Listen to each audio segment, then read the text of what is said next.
There are so many beautiful fonts. Choosing a font for your website that evokes desired emotions or fits the style consistent with a brand can be daunting. While you should do some research on typology and branding to help you with this decision, eventually you will be ready to select fonts and add them to your site.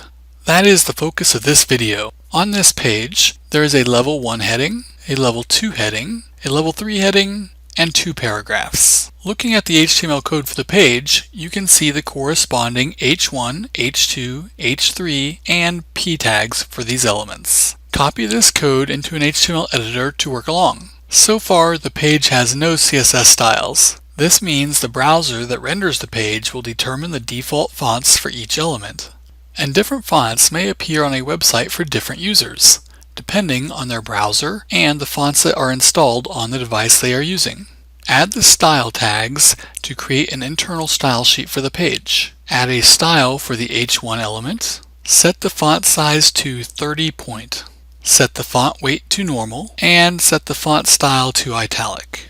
Now the Level 1 heading is larger in size, is no longer bold, and is italic. You have much control over varying a font using these properties. However, to specify which font should be used, you can use the Font Family CSS property. Using commas as separators, modify the code to apply the same styles to all the headings. Remove the font style so the fonts will not be italic. Leave the font weight to normal, so the font weight of bold, that is the default for heading elements, will not be applied.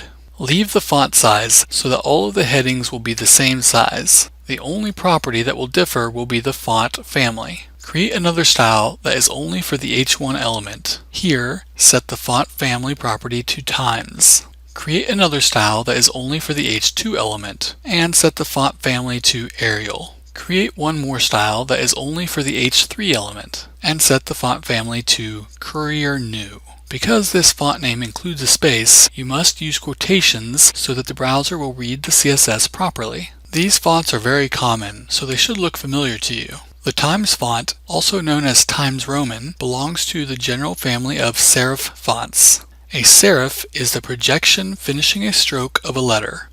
The Arial font belongs to the general family of sans serif fonts. Sans means without, so a sans serif font is a font without serifs. Serif fonts are considered easier to read in books and other printed materials. Sans serif fonts are considered easier to read on computer screens. The Courier New font belongs to the general family of monospace fonts. The characters of a monospace font all have the same width. Notice the Courier New font also has serifs, so it is also a serif font. There are other general font families, but typically you will want to specify specific fonts for your websites so your site will appear the same for all users. The problem is that even if you specify a font family in CSS, the browser cannot display the font if it does not exist on the user's computer. One approach to address this issue is to provide a prioritized list of fonts. Using commas as separators, add additional fonts to the H1 element. Times New Roman should be used if the Times font is not on the user's system.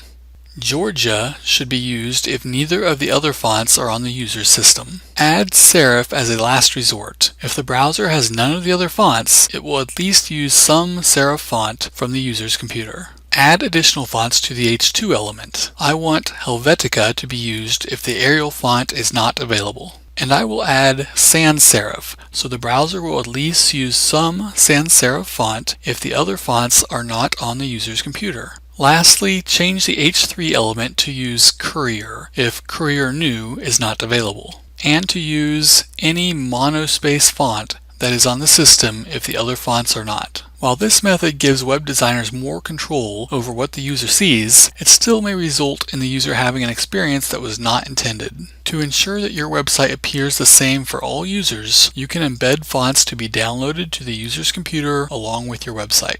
This takes a bit more work and requires a tiny bit more time for the site to load, but it is worthwhile to ensure your intended fonts are consistently displayed. Let's try to find some of the fonts on this Windows system. I am just going to open the File Explorer, click on this PC and search for fonts. Scrolling down a bit, I see there is a fonts folder in the Windows directory. There are likely many fonts on my system, but this should have the fonts that shipped with this version of Windows. In the folder, I see many fonts, including Arial, Courier New, Courier Regular, Georgia, and Times New Roman. Times Roman is not in this folder, nor is Helvetica.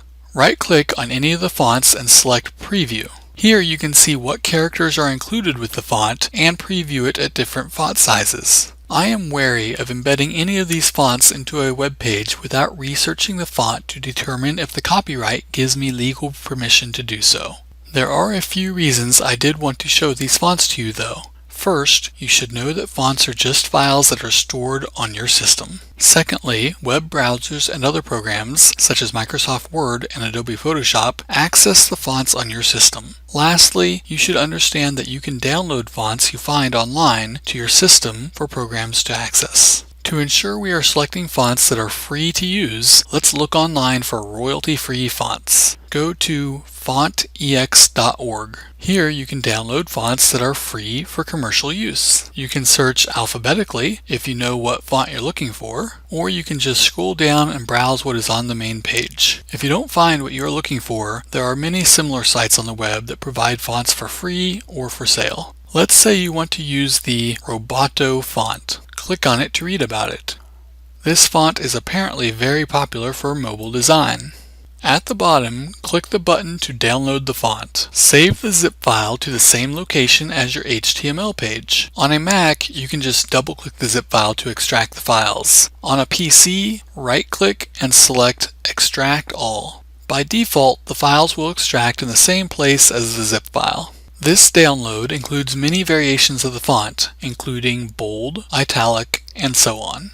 Notice the TXT file at the top provides the user license information. All the other files have the same TTF file extension. Double-click on the Roboto Regular TTF file to see what characters are included and to preview the font. This is the font I want to be embedded with the web page. Create a folder in the same location as your HTML page and name it Fonts. This will help you stay organized when developing sites with many fonts. Change the name of the Fonts-Roboto folder to just Roboto, and then drag it into the Fonts folder. In the past, having only one file for a font was not sufficient because there was not a file type that all browsers supported. Searching online, you should be able to find the W3 Schools page that provides the current browser support for fonts. You can see now that all major browsers support TTF, OTF, and WOFF file types. Going back to the CSS code for the page, you must define the font before you can use it.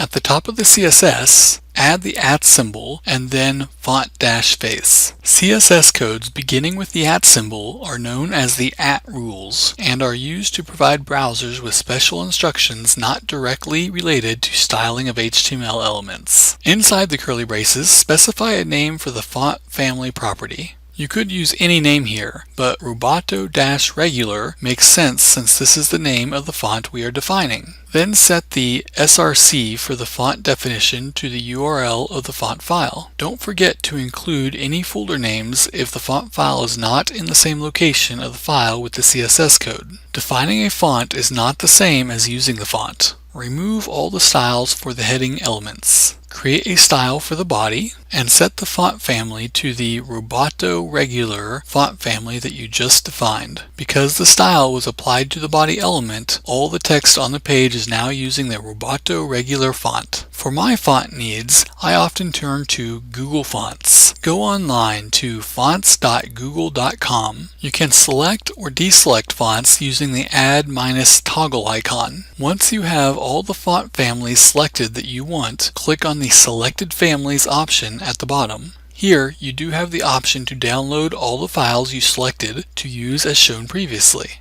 However, you also have the option to simply link to the CSS with the font family definitions that are provided by Google. Copy the HTML link code. In your HTML page, paste the code into the head section just under the title element. Then copy the CSS code provided. Remove the font face definition from the CSS and put in the font family code for the Google font you link to. Now you know how to embed fonts into a web page so that the fonts on your website will be consistent for all users. And that, my friends, is all I have to say about fonts.